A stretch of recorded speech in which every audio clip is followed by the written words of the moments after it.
Beijing's big day each year is the 1st of October. On that date, in 1949, the late chairman Mao Zedong proclaimed the founding of the new communist state from this balcony. It looks out across Tiananmen Square, the largest place of assembly on earth.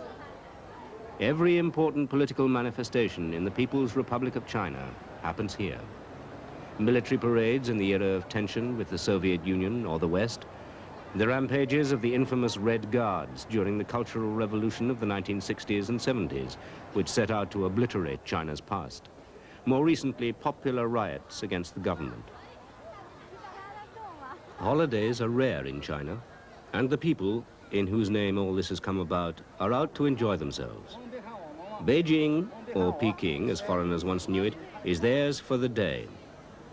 The years ahead must seem more important than the tumultuous past. Despite population control that permits only one child to a family, the future will be even more crowded. By the year 2000, there will be 1.27 billion Chinese, 70 million more than the government had hoped. For most of the holiday crowd, the day begins and ends with a ride on the subway. Perhaps not quite such a novelty as a quick trip on the city's only escalator.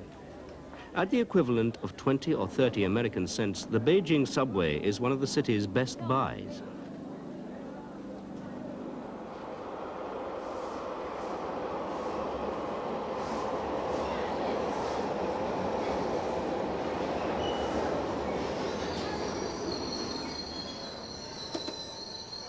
For quite a while, the subway was one of Beijing's best-kept secrets.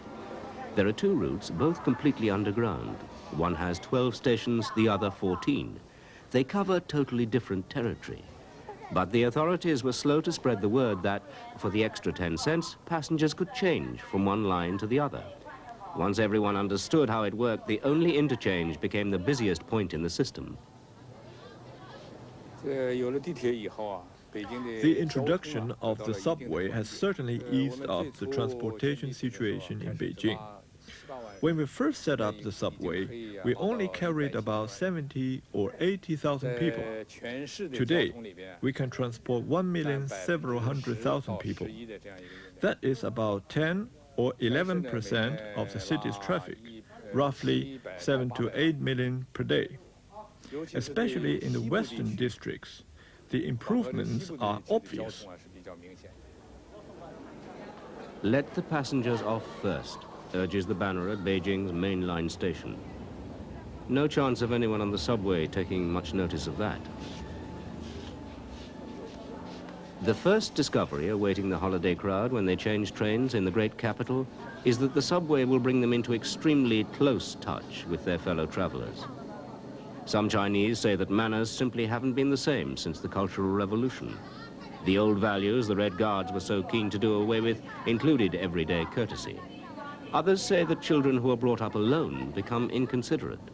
Whatever the reason, Beijing subway riders push and shove each other mercilessly and get pushed and shoved in their turn, even if they do have the right credentials.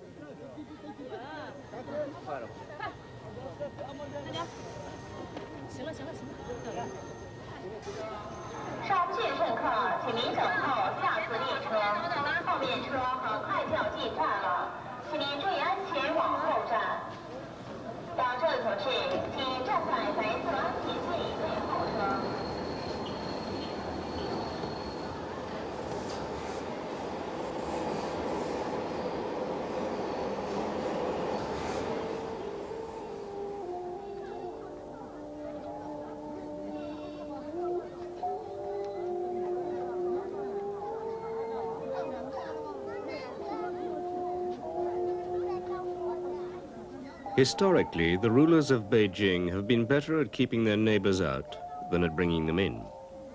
The Great Wall stands only 60 miles outside the city. It too is a magnet for the delegations and parties of tourists from every province in China which come for a brief glimpse of the symbols of power, both ancient and modern. The wall was begun more than 3,000 years ago as a defense against the marauding tribes of the Mongolian plain. Today, nearly 1.5 million sightseers, only comparatively few foreigners among them, visit this section with its castellated beacon towers each year. These imposing ramparts once stretched for 3,750 miles, the only structure on Earth that can be seen from the moon. But by the time man was able to explore space, a similar wall that for centuries encircled Beijing had been sacrificed to build the subway. A few ancient gates are all that remain. Gates that the travelers of ancient times would say, as their caravans neared this city of Kubla Khan and Marco Polo, reared from the surrounding plain like dragons.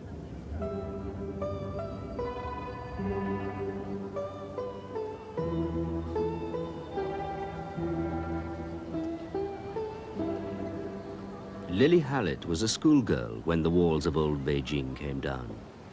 Every unit, every school was building air shelters because we were told that the Soviet Union or which some country will attack us. So I remember going to the wall in middle of the night. I mean, actually in about 12 o'clock at night, and the whole class was set off. And we went to the wall and we just pull out the brakes and took them back and built use them to build our air shelters. And when I think it back now, it just makes me feel sad and funny. In wartime, or under threat of attack, many a city has found its underground railway a useful air raid shelter. In Beijing, things worked the other way around. This system began life as an emergency measure. The tunnel in which one line runs encircles the heart of the city, much as the old walls had done. The other line leads westward out into the countryside. In the tense 1960s, when China feared hostility from the Soviet Union, an entire underground city was burrowed out beneath the streets. It's still there.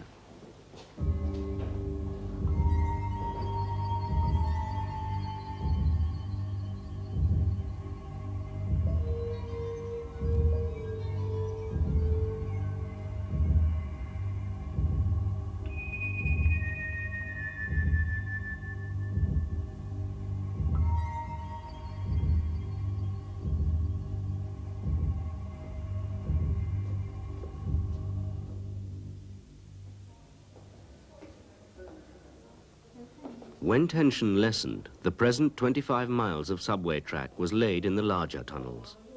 Some smaller ones were turned into warehouses and shops, even a hotel. But most of it is now just dark, dank, and disused. Historian Israel Epstein, formerly of New York City, who has lived in Beijing since the 1930s, remembers how it began. The subway is new in Beijing, but it's also connected with the whole underground system that was built as an underground defense system, in particular against atomic attack. Now, nobody thinks that you can escape from a direct hit or anything like that just because you have 10 feet of earth on top of you with a little bit of concrete. But this was an evacuation system. This was a system by which you could get out of the city and into other places. It was all linked. All these air raid shelters were linked.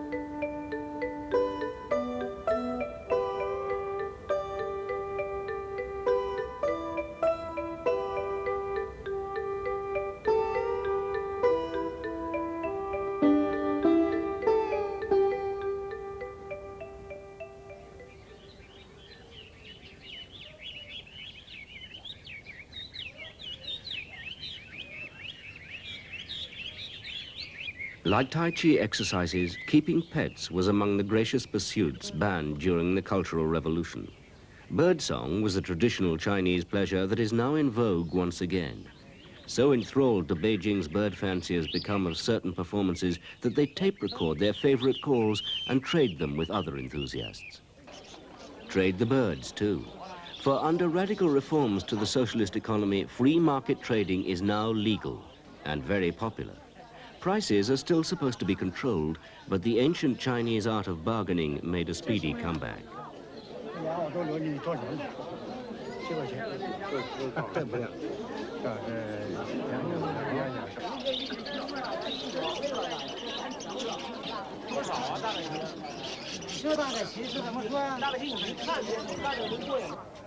In Beijing's food markets, the growth of the free enterprise system, alongside that of the state, was a major turnabout for the monolithic communist economy. Many of the free markets sell goods which are simply not available in the state-owned stores. Stalls are licensed and regularly patrolled by inspectors who have the power to enforce prices. Nonetheless, this welcome concession encouraged a return to less happy ways.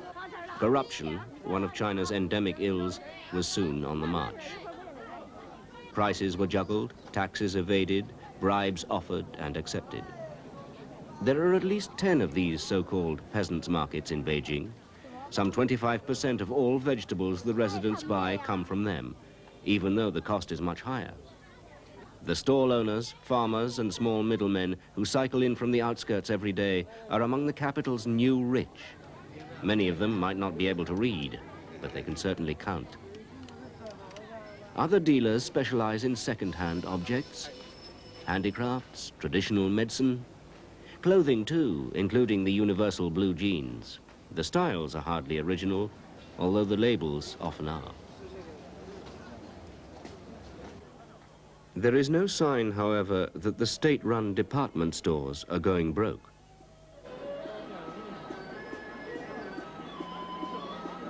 In a single decade, the number of television sets in China increased 37 times. Much of what the state stores have to sell, though, carries a blue tag to indicate that the price is fixed, no bargaining here. Imported items cannot be paid for in domestic currency, only in foreign exchange certificates, which not everybody can obtain. Soon there will be more washing machines and refrigerators in China than in any other country on earth. Since the private sector of the economy was officially reintroduced in the early 1980s, the number of people employed in it has increased from 300,000 to 20 million. A huge horde of new consumers has been created, with huge expectations. Though it seems that the more Chinese taste swings towards Western taste in clothes and gadgets, the more interest the world outside shows in China's long and exotic past.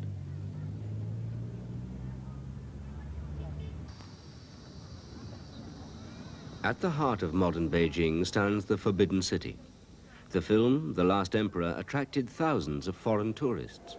So many that after a year, the old stones and lacquered wood began to show the strain. Visitors are now restricted. Okay, are we all here? Cannon tour? Kneeling. Yeah. Cannon tour. Now facing us is the famous Hall of Supreme Harmony.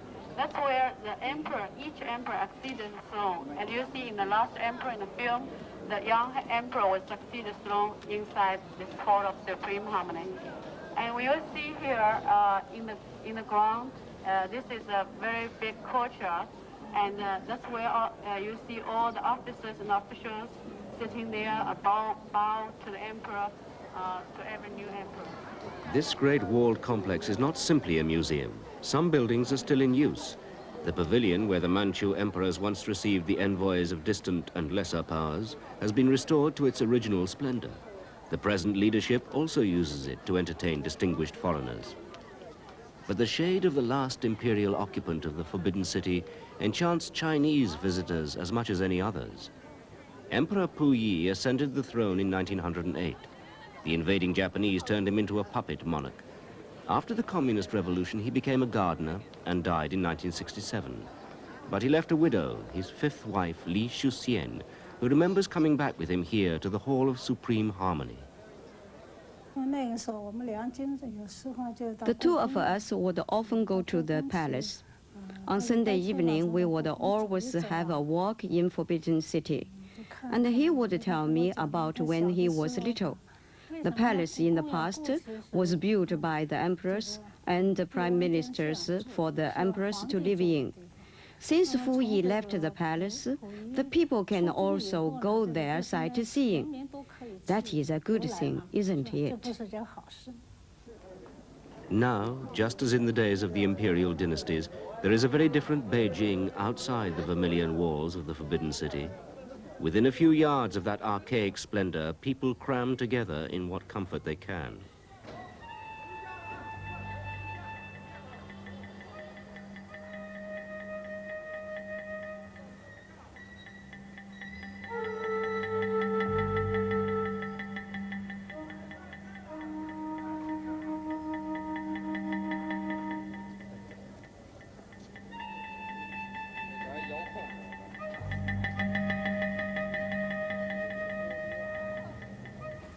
The narrow alleyways of the older part of Beijing belong to the even more distant Mongol past. They're as well adapted to bicycles as to the horses and camels that once trod them. In the newer parts, wide boulevards carry fleets of huge buses. But the buses do not go everywhere that the people who have to travel in them want to be taken. And they cannot hold everyone who must trek across the city's vast, forbidding flatness. Invariably, they're packed to bursting point, in the same sharp-elbowed spirit as the subway. The rush hour is a far greater equalizer than the communist state. Only towards the end of the 1980s was the national automobile industry developed to the point it could even begin to satisfy official demands. Private motoring remains a pleasure Beijing is yet to experience. For the moment, private transport means pedal power.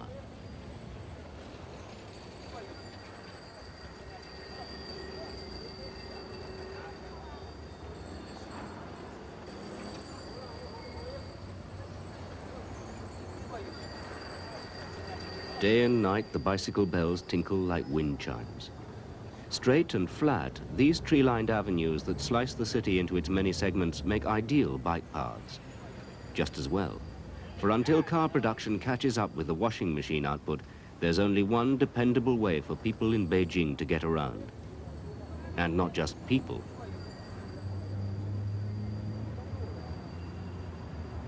Beijing's concept of integrated public transport is a bicycle park at the subway station. Passengers ride from home to the subway at one end, to and from work at the other. In Beijing, prosperity is a two-bike family. But just like the buses, the subway cannot move nearly enough people. From the moment the first few trains began running, the citizens showed how much they were needed. The cars sometimes became so crowded that windows were broken. There are more trains now, but not much more space. In winter, when everyone is wrapped in quilted coats, far fewer passengers can fit in.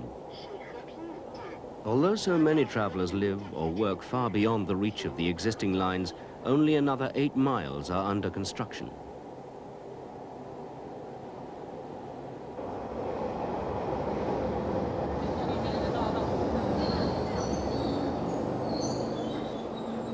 At the end of the line that runs out of Beijing is the capital steelworks. Steel is vital to an expanding society. And although China is the 4th largest producer in the world, she must still import both the finished products and the ore to make her own. Liu Dalong works at Capital. He has a job for life. His son could follow in his footsteps if Liu's unit, that is his union, gave its consent. In today's China, a worker's unit is nearly as crucial as his or her family. The unit at Capital is the largest in the Beijing area. Work and wages are only the beginning of what it will provide. Without the unit, Liu Dalong could certainly not expect a bicycle at each end of his journey.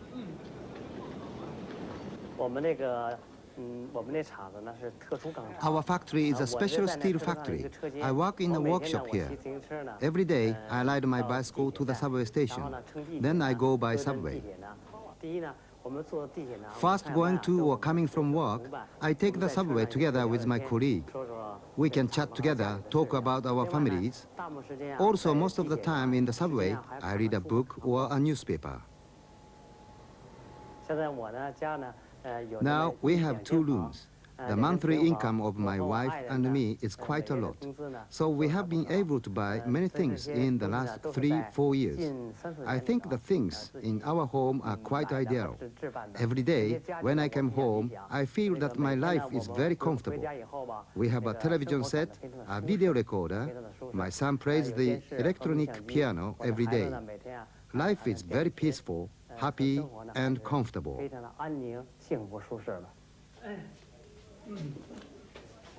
Small as it is, this apartment is luxury compared to the farm on which Liu was brought up, and his other advantages were unimaginable just a short while ago.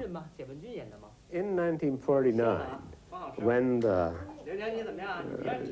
People's Republic was established, you had an awful lot of unemployed. Now, the first thing that was done was to put everybody to work. Everybody got a job, which was tremendous advance.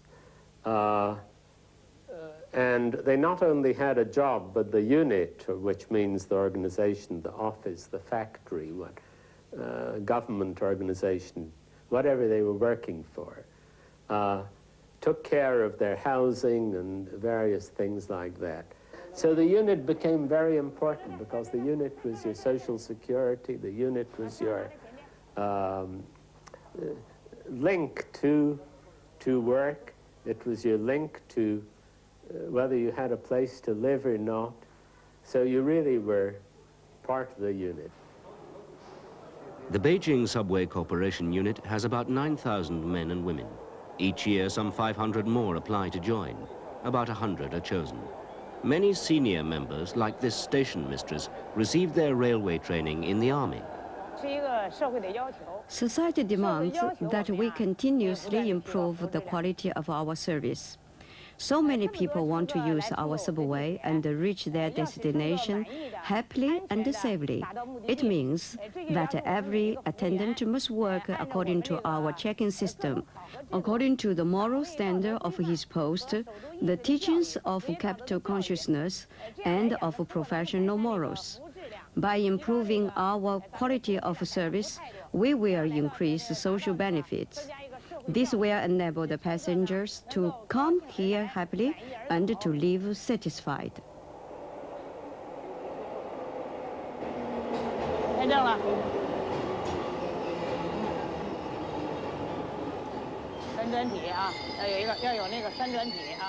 On a holiday like the 1st of October, the subway will have carried twice as many passengers as usual. Tomorrow, the performance of the passenger service crews will be assessed, the judgment posted on their bulletin board. Those who work underground are paid a higher rate than their colleagues on the surface. Even so, by the end of an 8-hour shift, they're ready for some relaxation.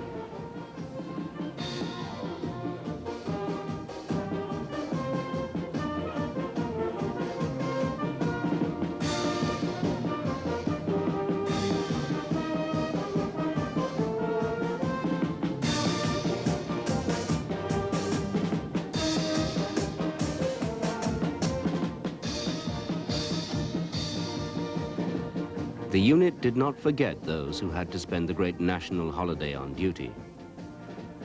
Many personnel live in the subway's own accommodation compound. And in the recreation center, they dance and even romance together. But tomorrow, the dancers will be back on the platform again, all pulling together and pushing.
Hong Kong lies half on, half off the mainland of China.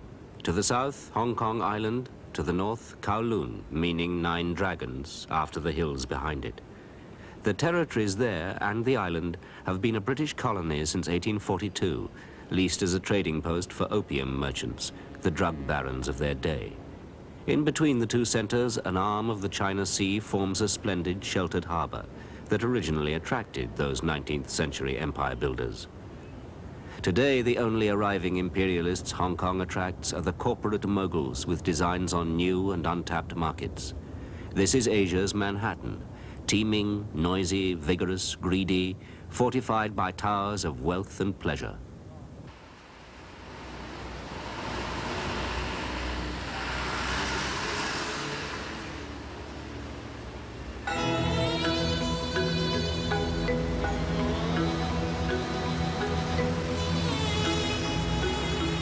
Europeans and Chinese still divide the spoils of Hong Kong, just as they always have. Hong Kong's boom of the late 1980s attracted investors from further afield, from America and Australia. Today, Hong Kong has almost as many millionaires as it has high-rises. But for how much longer is the question. Right now, 1997 is viewed by most with trepidation. Many are resigned to having to leave when the cash register rings for the last time. Others plan to stay on, hoping that the mainland Chinese will want to keep Hong Kong as a commercial showcase and put their capitalist expertise to use. Many, born in China, will have no choice but to stay. And others will continue to enjoy the good life for as long as they can. There are still fortunes to be made and lost, and announced. But with 6 million residents crammed into just 1,000 square kilometers, the problem for most is simply how to get about.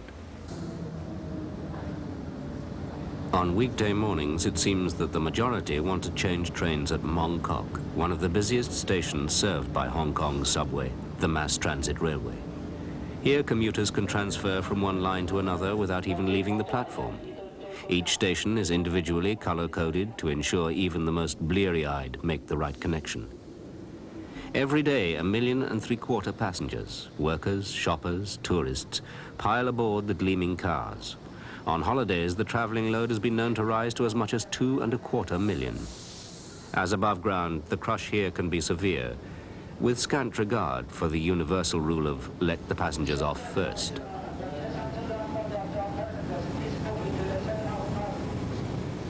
But for those not strong enough to face the morning game of sardines, they can rest assured that in less than 2 minutes, there'll be another train to get them to work on time. Hong Kong has the only subway system that's more popular in the summer months than winter. Air conditioning, in both stations and trains, offers a welcome relief from the heat and humidity of the streets. The British-made carriages offer little else in terms of creature comforts to soothe the cramped commuter. But for most, with an average commuting time of just 25 minutes, the suffering seems bearable, secure in the knowledge that the mass transit railway has an unblemished safety record and a history free of industrial action. Like many companies in Hong Kong, the MTR's 3,500 staff are managed by a minority of European department heads who pioneered the system. Wilfred Newton, up until recently their chairman, explained some of the problems unique to Hong Kong that they encountered. Well, Hong Kong's terrain is very rugged, and that forces all development, residential, commercial, industrial, and transport into fairly well-defined and narrow corridors. It means that space for roads is limited, and the cost of building each incremental kilometre of road is higher than the last kilometre. The roads become heavily congested with traffic, and in the last 3 years, when Hong Kong has really boomed, commercial traffic has increased very sharply. So that it's a natural environment in which to have underground, off-road modes of transport, such as an underground railway. Without the underground iron, as the local Chinese refer to the subway, streets like this would have become impassable. But the trains cannot go everywhere, and despite MTR's efficiency, trams and double-decker buses are more than just reminders of a bygone era. They're still vital to the city's infrastructure, connecting residence and workplace, suburb and centre. Perhaps the greatest difference MTR made was providing a dependable subway link between the island and the mainland centre, Kowloon. By the time it was opened in 1980, the two-lane road tunnel beneath the harbour had become a permanent submarine traffic jam. Even now, the pressure on it is overwhelming, despite campaigns persuading people to leave their cars at home. For many, home is Kowloon, with its massive public housing developments. Hong Kong Island, the city's financial centre, is the destination for most peak hour commuters. Between the two lies Victoria Harbour. The 3 lines of the mass transit railway have proved a vital service not only for the colony's mobile workforce, but also the government, for whom territories previously out of reach were opened up for housing and development. Most importantly, it provided an alternative means of crossing the harbour.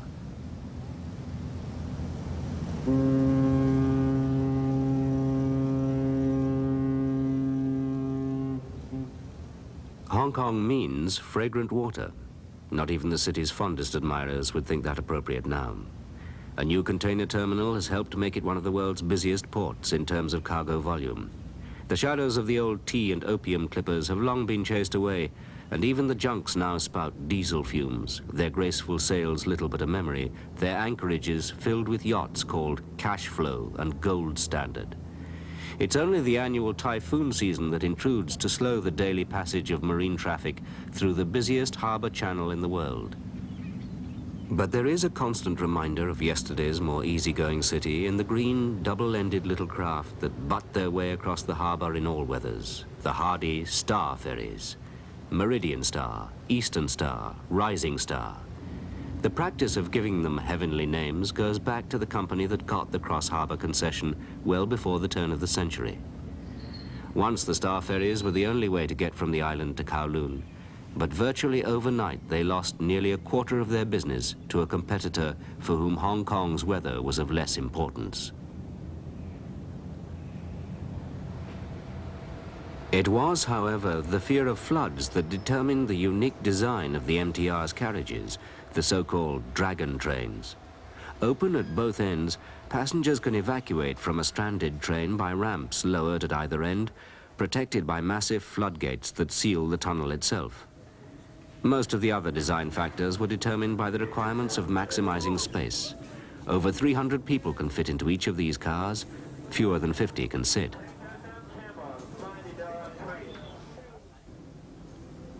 This is a true underground railway. Of its 24 miles of track, only 5 run on the surface.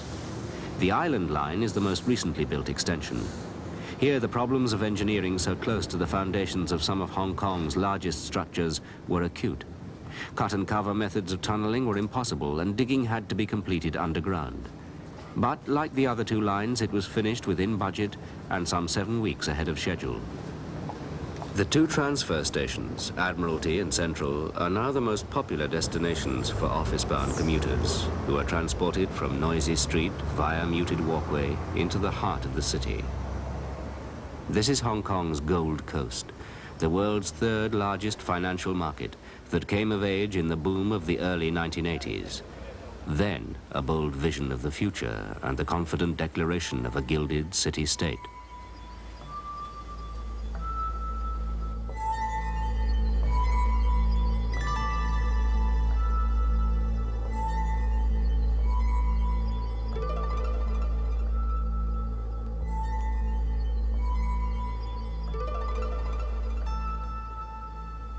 Central District has attracted investors from around the world anxious to stake a claim in Asia's expanding markets.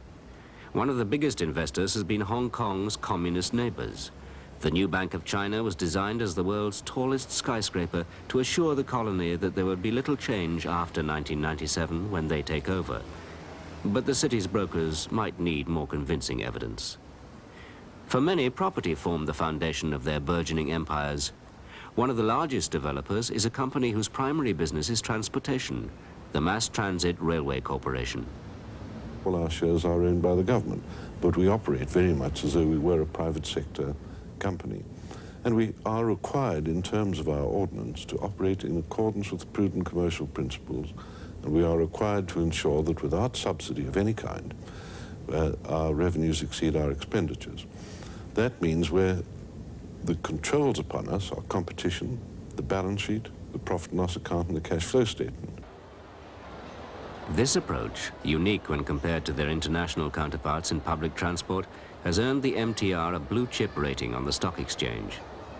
Besides the Central District, the company has successfully invested in suburban developments like Cornhill Plaza, their biggest to date, with 100,000 square feet of commercial and office space, all of it housed directly above the stations and depots of the subway. In this vast, pulsating pleasure dome, weekend crowds gather to spend as fast as they earn, while below, the Dragon train waits to whisk them home.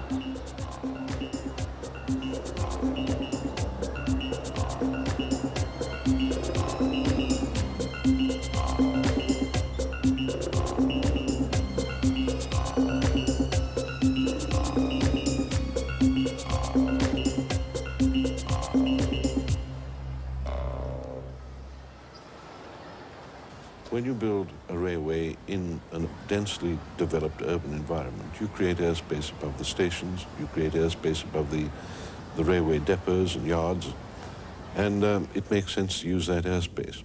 So that when we build the underground structure, we create the foundations for a development above it that will take maximum advantage of the plot ratio for the site.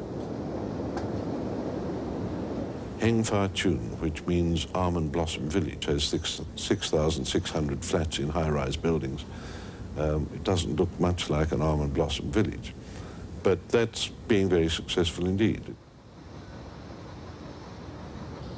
Property development was originally conceived by the subway's principals as a means of recouping their construction costs, facilitated by a government only too flexible when it came to turning a public service into a profitable source of revenue. Like much of Hong Kong, land around the subway lines had to be reclaimed from the harbour. The majority of these apartments had been sold even before construction was complete. A seemingly endless supply of cheap labour and low expectations of living space keeps costs low and profits high. For a development like Heng Fa Chuen, the corporation enters into a partnership with one of the city's large development companies. Airspace is then leased to the developer, who raises all the risk capital in return for 50% of the profits. It's an arrangement that suits both sides. MTR has invested in 17 other sites like this and now manages some 25,000 living units, ensuring their familiar logo is associated with some of the most modern housing available. Traffic-free Almond Blossom Village is for many an ideal few thought they could achieve, let alone afford.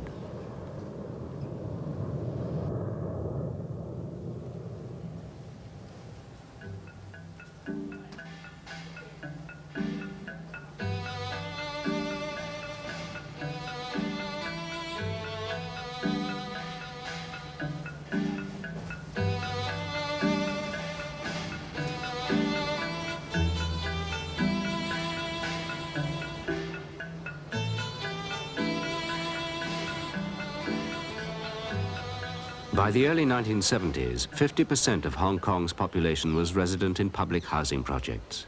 A drastic reversal of the days when the colony had more squatters than homeowners, frantically clustered around the waterfront and swelled by thousands of Vietnamese boat people. These are not the only changes in recent times witnessed by long-term observers like Michelle Han. I think it was Y.K. Pow who once said, defending the squatter areas, if you don't have the squatter areas, if you don't have the public housing, you won't have that drive for people to get out of there and to reach the peak, if you want. So he felt that's what made Hong Kong tick, was this tremendous ambition, because there is quite a difference between the low-income people and the wealthy here. It's a very marked contrast. And I think Hong Kong being so small, it's very visible to everybody. We're all piled in together. Population density in the city is still the highest in the world. But for many, government-subsidized housing is the first rung on the social ladder upwards, and living space a relative concept. For Terence Chow and his family, it presents few problems. I live with my parents and two younger sisters in this public housing flat in Kowloon. This is one of the very typical flats in Hong Kong, which is about, say, 300 square feet in all. with one room and one kitchen and your own toilets, which we feel very, very happy when we initially moved in. Because before we moved in, we lived in one room in an apartment block. I must also say that I'm used to working and used to living in this city where everything is congested and constrained. You've got pressure on everything. You live in a small space where it is easy for you to quarrel with your parents or your sisters or with your neighbors. This happened very often when I was young, but after I learned how to live with it and I make a living with all these pressures, I find it is enjoyable now.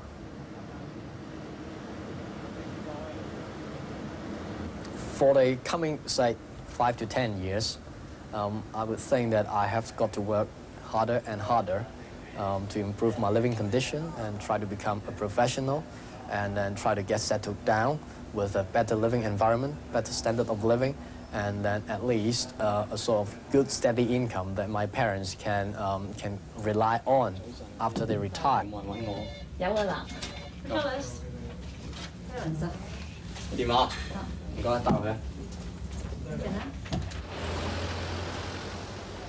Few would deny that Hong Kong's greatest asset is its people. Their productivity is prodigious, matched by a firm grasp of free market principles, and many still support extended families on the mainland. Here, markets never close and shifts never end for the city's shopkeepers, especially when there's a willing tourist at hand. Just $70 for the Gucci watch. Most another door, I think they're selling much expensive.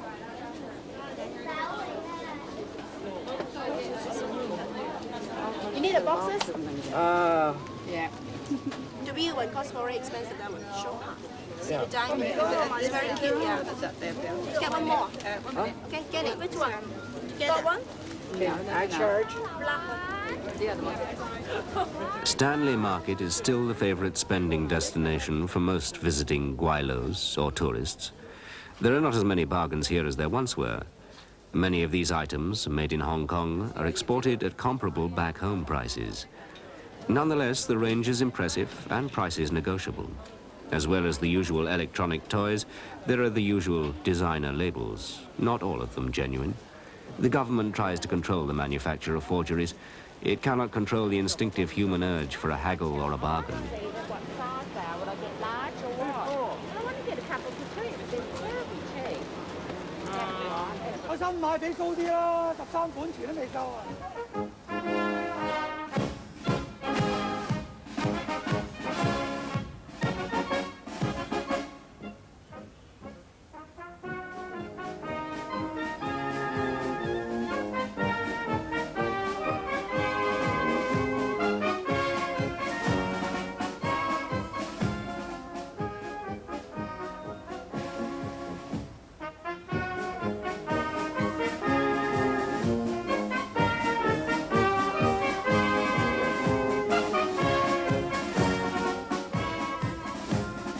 Despite the many influences that have deluged Hong Kong, the official style remains British to the end.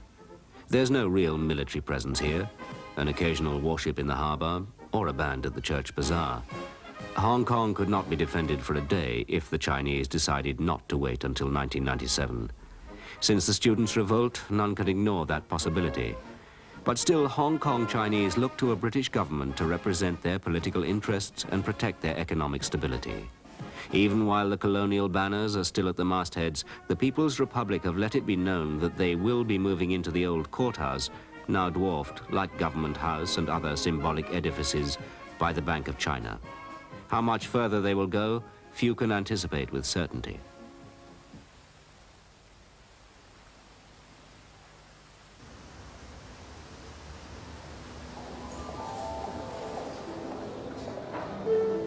In the days of rickshaws and steamer trunks and long drinks at sunset, Hong Kong meant the Peninsula Hotel. Noel Coward, Somerset Maugham, and other period celebrities of the Far East were regular patrons. For those who long for those earlier days, it's still an irresistible rendezvous for tea among the potted palms. But the elegant ambience of those colonial retreats is being replaced by oriental charm and wealth. Japanese tourists on a shopping raid or local entrepreneurs on expense accounts closing a deal for their fabrics or shipping firms. Now east is east and west is on the way out. I think the British have always been much more administrators, so their public lifestyles are obviously quite different. I think a lot of people have the misconception when they come to Hong Kong that the colonials have all the wealth. That's actually not correct. It really is the Chinese here, and of course, to a certain degree, the independent foreigners, not the English government, but the independent foreigners who've come and made money here. The wealth here is extraordinary. I don't think people realise how wealthy people are here. The guests arriving at this grand charity auction did not get here by dragon train. The occasion is being hosted by jewellery designer Philippe Chariol. As a Frenchman, he knows that his country provides an important element in the evening's enjoyment. More French cognac is drunk per capita in Hong Kong than anywhere else. But as an independent foreigner, the great appeal of the city is paying personal income tax at a flat 16%. Real wealth is into Chinese, you know. There's immense wealth here, cash wealth, you know, and the people want buy things or want to acquire. It's just like water here. It must be the most affluent city in the world today. It is very glamorous. It is very open. Nobody is hiding its wealth. You know, whenever you make money here, you can show it, and there is no problem. You don't have any Uncle Sam behind or tax people going after you. So everybody is openly showing whatever he wants to show. You know? Table 12 has gone up to $10,000. Do I hear $11,000? $11,000 from table 1. Do I hear? Yes. From table 12. $12,000 from table 12. Table 29. Is that 13? We have $14,000 from table 1. Table 1. 14,000, ladies and gentlemen. Do we have 15,000? $14,000, ladies and gentlemen. Going once, going twice, and it's sold to table 18.